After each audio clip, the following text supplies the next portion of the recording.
నిన్న మీరు మాకు మెజారిటీ ఉన్నా కూడా ఎన్నిక జరపకుండా వాయిదా వేసిన అంశాన్ని తప్పుపడుతూ మేము నిన్న క్యాతన్పల్లి బంద్కు పిలుపునిస్తే స్వచ్ఛందంగా ఇవాళ మొత్తం ఎంత మంచిగా బంద్ అయిందో మీరే చూసారు. బ్రహ్మాండంగా బంద్ను పాటించి ప్రజలు మళ్ళొక్కసారి వివేక్ నువ్వు చేస్తున్న తప్పు అని చెప్పారు. మరి మీ ఇంటెలిజెన్స్ వాళ్ళు మీకు రిపోర్ట్లు ఇస్తుర్రా ఇస్తలేరా మీకు ఏందో మాకు అర్థమైతలేదు, కానీ మీరు చేస్తున్న తప్పు అని చెప్పి ఇప్పటికీ ఇవాళ బంద్ ద్వారా సంపూర్ణంగా క్యాతన్పల్లి మున్సిపాలిటీ ప్రజలు 46,000 మంది ఇవాళ ఓపెన్గా చెప్పారు మీరు చేస్తున్న తప్పని. అయినా కూడా వీళ్ళకి సిగ్గు వస్తలేదు, అయినా కూడా వీళ్ళ బుద్ధి మారతలేదు. ఎట్లనేసి బాలకృష్ణను జైలుకు పంపించాలి చేయాలి. నేను కూడా బట్టలు సర్దుకున్నా, 4 డ్రెస్సులు పెట్టుకున్నా, చలికాలం పెదవులు వలుగుతాయని ఆ వ్యాజ్లైన్ గీజ్లైన్ పెట్టుకున్నా, సరదైతే విక్స్ అది బ్రష్ టంక్లీన్ అన్ని పెట్టుకుని నేను కూడా రెడీ ఉన్నా. ఏం ఇబ్బంది లేదు. వివేక్ గారు మీ కళ్ళల్లో ఆనందం చూడడం కోసం పోలీస్ డిపార్ట్మెంట్ చాలా తహతహలాడుతుంది.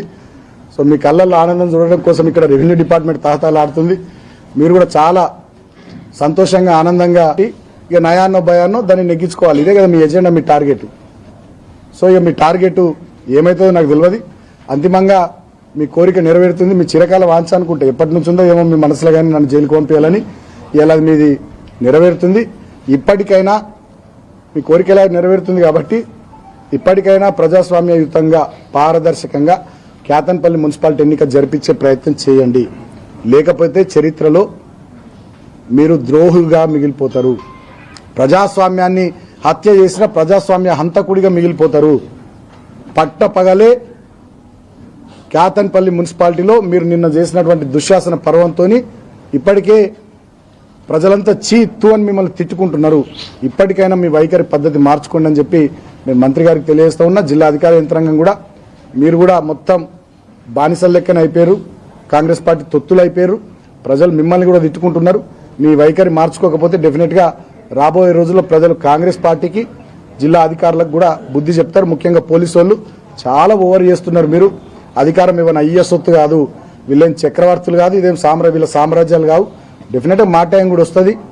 కానీ మా టైం వచ్చినా కూడా మీరు అనుకుంటున్నట్టున్నారు మా టైం వస్తే మళ్ళీ మీ దగ్గరికి వస్తాం సార్, అప్పుడు గవర్నమెంట్ చెప్పింది మేమేం చేస్తాం, వీఆర్ లాయల్ టు చైర్ కదా సార్, గవర్నమెంట్ చెప్పినట్టు వినాలి కదా సార్ అని మీరు ఏదో సన్నాయి నొక్కులు నొక్కితే నడవదు. అది కూడా చెప్తున్నా, అప్పుడు కూడా నడవదు.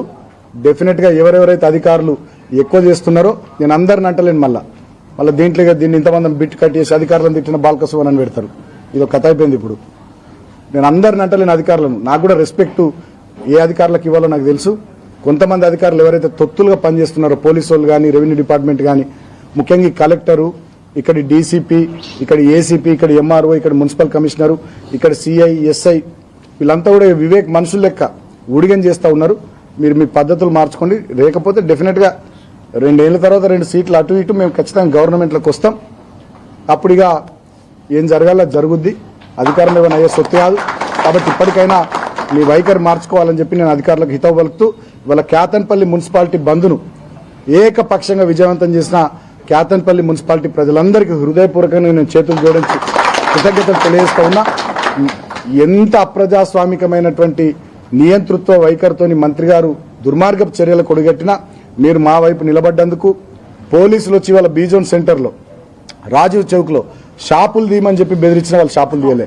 హ్యాట్స్ ఆఫ్ తెలియజేస్తున్నా నేను మా వ్యాపారస్తులకు. క్యాతన్పల్లి మున్సిపాలిటీలో ప్రైవేట్ స్కూళ్ళలో ఫోన్లు చేసి ఈ రెవెన్యూ డిపార్ట్మెంట్ అధికారులు, పోలీస్ అధికారులు మీరు స్కూల్ ఎందుకు బంద్ చేస్తారు, ఓపెన్ చేయాలంటే ఒక్క ప్రైవేట్ స్కూల్ ఓపెన్ చేయలే.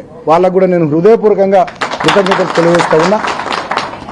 ఇప్పటికైనా ఈ జరిగినటువంటి వాళ్ళ బంద్ను చూసైనా మీరు కొంచెం బుద్ధి తెచ్చుకోరని చెప్పి నేను మంత్రి గారికి తెలియజేస్తూ, సరే ఇక మరి నేను కూడా రెడీ ఉన్నా మంత్రి గారి కోరిక నేను జైలుకు పోవాలని.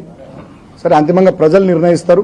ఈ రకంగా నియంతృత్వ వైఖరితోని, అప్రజాస్వామిక ధోరణితోని, ఒక కక్ష సాధింపు దుర్మార్గపు చర్యలకు ఈ ప్రాంతంలో మంత్రి వివేక్ పనిచేస్తున్నటువంటి తీరును ఈ ప్రాంత ప్రజానీకం కూడా చూస్తున్నారు. తెలంగాణ అంతా కూడా చూస్తూ ఉంది, అందరూ గమనిస్తూ ఉన్నారు.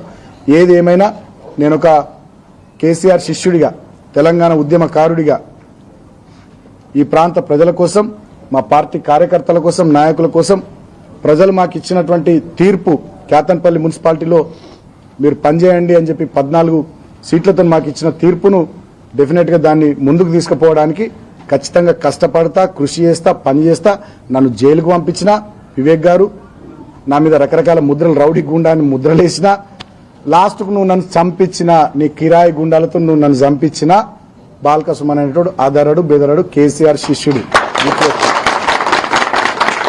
ఇప్పటికైనా మీ వైఖరి పద్ధతి మార్చుకుంటే అది మంచిది. ఈ ప్రాంతంలో కక్ష సాధింపు రాజకీయాలు లేకుండా, దుందుడుకు చర్యలు లేకుండా ప్రశాంతమైనటువంటి వాతావరణంలో ఈ ప్రాంత ప్రజానీకం బతికేటట్టు, అందరూ కలిసిమెలిసి ఉండేటట్టు, ఒక మంచి వాతావరణం ఉండేటట్టుగా అన్ని రాజకీయ పార్టీలుగా చర్యలు తీసుకుందాం. డెఫినెట్గా దానికి నేను బీఆర్ఎస్ పార్టీగా, జిల్లా పార్టీ అధ్యక్షుడిగా నేను ముందుంటా. మీరు కూడా ఇటువంటి పిచ్చి పిచ్చి పనులను బంద్ చేయాలని చెప్పి నేను కోరుతున్నాను. ప్రశ్నలు ఉన్నాయేమన్నా?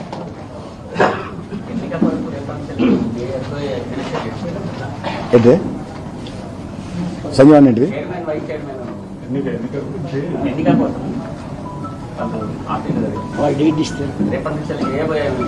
ఇవాళ హైకోర్టులో రిట్ పిటిషన్ ఫైల్ చేస్తున్నాం. నిన్న జరిగిన సంఘటన మీద మధ్యాహ్నం 3 గంటలకు మహిళా కమిషన్లో మా మహిళా కౌన్సిలర్లు, మా పార్టీ నాయకులు కంప్లైంట్ చేస్తున్నారు. 4 గంటలకు ఎలక్షన్ కమిషన్ దగ్గర కూడా పోయి మీరు మళ్ళీ ఒక డేట్ పెట్టండి, ఒక స్పెషల్ ఆఫీసర్ని ఇవ్వండి, ఫెయిర్ ఎలక్షన్ కండక్ట్ అయ్యేటట్టుగా మీరు చొరవ తీసుకోండి అని చెప్పి ఎలక్షన్ కమిషన్ కూడా మా పార్టీ నాయకత్వం, అదేవిధంగా మా 6 మహిళా కౌన్సిలర్లు కలవబోతా ఉన్నారు. సో మా ప్రయత్నాలు అన్ని ఫోరమ్స్లో మేము చేస్తాం. కానీ ఏం చేస్తామంటే మంత్రి గారి రాజ్యం కదా, ఇంద్రమ్మ రాజ్యము అని తెలంగాణ అంతా అంటున్నారు, ఈడ గడ్డం గారి రాజ్యం నడుస్తున్నది. మీ బీఆర్ఎస్ కార్యకర్తలు కూడా రాళ్లదాట గాయపడ్డారు కదా, మీరు కూడా వాళ్ళపై కేసులు ఏమన్నా ఫిర్యాదు చేసే అవకాశం? డెఫినెట్గా మేము నిన్ననే పిటిషన్లు ఇద్దాం అనుకున్నాము. మా వాళ్ళు పోతే పిటిషన్లు పట్టుకుని పోతే ఎస్హెచ్ఓ లేడట. ఎస్హెచ్ఓ లోపలనే చాదాక్కుంటూ కూర్చున్నాడు. బయట కానిస్టేబుల్ గేట్ బయట మా వాళ్ళకి చెప్తాడు, సార్ లేడు. బయట అటు దిక్కుకెళ్ళి తిరిగి మావాడు కూడా కిటికీలకు వెళ్ళి చూస్తే చాదాక్కుంటూ కూర్చున్నాడు ఆయన. ఇక గది నడుతుంది. ఏం చెప్తాం? ఇక నిన్న జరిగినటువంటి దాడిలో మా వాళ్ళు గాయపడ్డారు అని చెప్పి పిటిషన్లు ఇవ్వడానికి రామకృష్ణాపూర్ పోలీస్ స్టేషన్కి పోతే కూడా ఎస్హెచ్ఓ, రామకృష్ణాపూర్ ఎస్హెచ్ఓ, ఆయన పేరు శ్రీధర్, ఆయన లోపలనే ఉంటాడు. బయట కానిస్టేబుల్ సార్ లేడని చెప్తారు.